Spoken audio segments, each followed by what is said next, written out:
So one of the main things that they use is electronic flies, bot farms. So, okay, social media, we can't directly control social media, even though it's been revealed that the Saudi government and the UAE government, just like there are Zionist operatives, employees, or executives at these social media companies, literally ex-Mossad agents are in charge of many of the major departments at big tech companies and social media companies. We need to get our skin in the game as well. Let's have our people at Twitter, at Facebook, and that's been revealed about Saudi and the UAE as well. But besides that, let's just have bot farms, just literally complexes full of computers and phones, and we just hire people for $5 an hour to come and tweet and message and harass.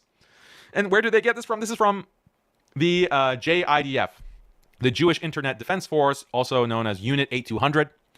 Again, tied to Israeli Mossad, Israeli intelligence to manipulate social media. And I shared how the Gulf states have adopted this. And it's been reported in the Washington Post, actually. Saudi Electronic Army floods Twitter with insults and mistruths after Khashoggi's disappearance.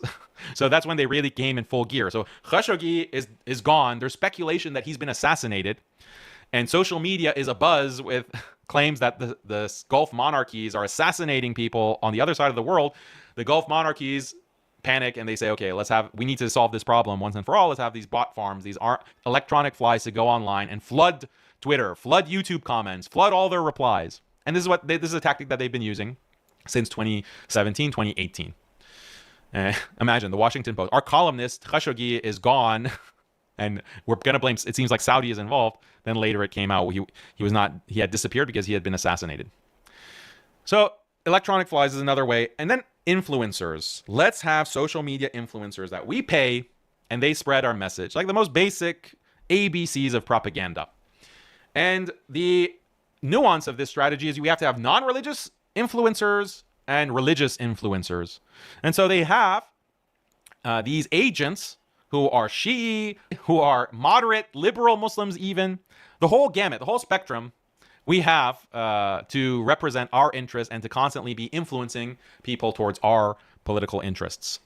Okay, so let's look at this Madkhali network. You have some of these are the secular types of Madkhalis. They're promoted by the UAE. Sajwani, obviously, this Khabith Shaitan, the biggest promoter of Zionism, arguably. He's in Dubai.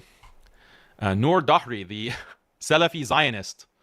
The Salafi Zionist also getting a platform, sitting there, where is this? Is this the UN? The EU? Where the EU, I guess. Another shaitan. He's a Salafi and he goes with the IDF. Oh, the Imam of Piss. Tawhidi. The only living ruler that has earned my public praise and respect is His Highness, His Royal Highness, Mohammed bin Zayed.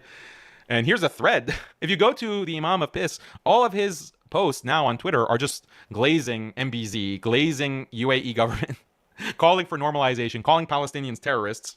That's all he's ever done. This Murtad that I debated all those years, disgusting. Yeah, so this is the Shi'i representation, the Shi'i Madkhali.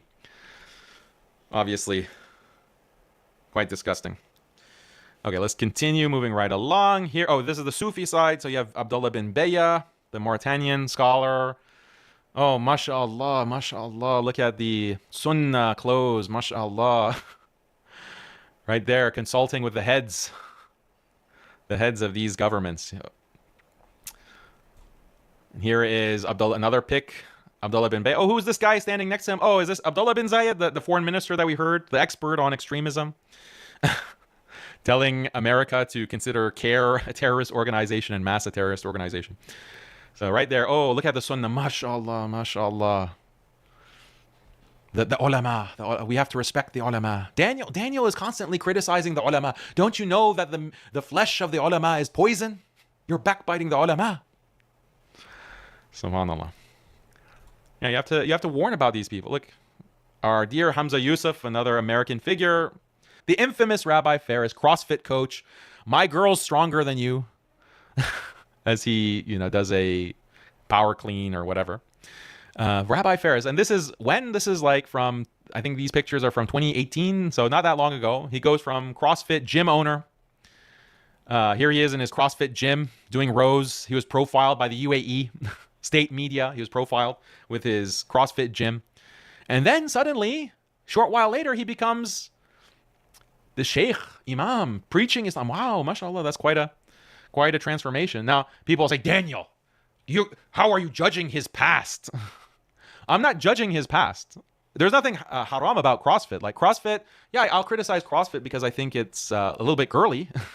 It's a little bit, but that's not my problem with Rabbi Ferris being involved with CrossFit. I'm pointing out how quickly he goes from doing like no presence online, like no work. It's just immediate rise to fame, immediate platform with these polished videos and all these resources and because they get plugged into a network. The government network, the electronic fly network, they get plugged into that and then suddenly they are boosted. It's completely inorganic.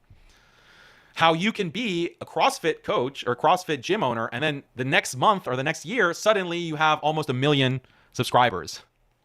How does that happen? Is that suspicious? Does that raise any red flags? I don't know. Or someone is like an ex-crackhead just released out of prison and suddenly he's Sheikhul Islam. He's takfiring everyone. He's giving aqidah tests at Hyde Park. Suspicious. Sus, as the youth like to say. It's quite sus. And then we had a report on Muslim Skeptic that shouldn't go. Madkhali government funding revealed the case of Abu Khadija. And there's all of these public records. There's a whole paper trail proving that Abu Khadija, this Wahhabi Salafi Madkhali, is directly funded by the Saudi government. Because in the UK, you have certain reporting requirements, and you can follow the paper trail through public records from the UK that's available online, and you can see that he's getting money from the Saudi government. And who's Abu Khadija? He's, by the way, the main teacher of Shamsi. So we've proved that these are government funded. Like, they're literally agents, and they shouldn't take offense because they're just the uyun, as Mandakar said. They're just the uyun. So what's wrong with that? There's nothing wrong with that, as he chuckled and laughed about the mukhabarat. There's nothing wrong with Abu Khadija being literally a government-funded pawn. Teaching Islam. Oh yeah, I'm sure you're teaching Islam. Are you teaching Islam or are you teaching Saudi politicized Islam? Question, right? It's sus. So if you don't believe me, go to the website. Go to Muslim Skeptic. You can see all of the receipts. You can see the links. There are links that we have and screenshots just in case they scrub these records. You can go see it. And who's this? Zahak Tanvir. Zahak, maybe you don't know him, but the most khabith shaitan, Murtad even, you can say he's a Murtad, and I've had threads on this. Just so disgusting because he mocks the Palestinians. He mocks the death of Palestinians. I mean, he did. He was put in prison. Saudi put him in prison. Why? They suspected he was a spy for India. They suspected he was a spy for India. That's another thing he does. He's constantly praising Hindutva. He's praising Hinduism. He's drinking Starbucks, joking. Oh yeah, you want to boycott Starbucks because they help Israel? I'm going to drink Starbucks and eat my McDonald's. He was in Saudi. Oh, so Zahak promotes Abu Khadija, that they target the ignorant, they target the new Muslims, they target the sinners. Radical Islamists and Muslim Brotherhood, Ikhwan, always recruit ignorant Muslims and new Muslims. That's why they have ex-street guys and ex-cons, but not ulama. The irony of Zahak accusing others of employing ex-cons and street guys. Maybe this is a jab at Shamsi, who knows, or Rabbi Ferris. Anyway, so this is, what business does Zahak Tanvir have in promoting Abu Khadija? Who... There's no relation. The only relation is they're part of the same government network. They're part of the same electronic fly influencer network.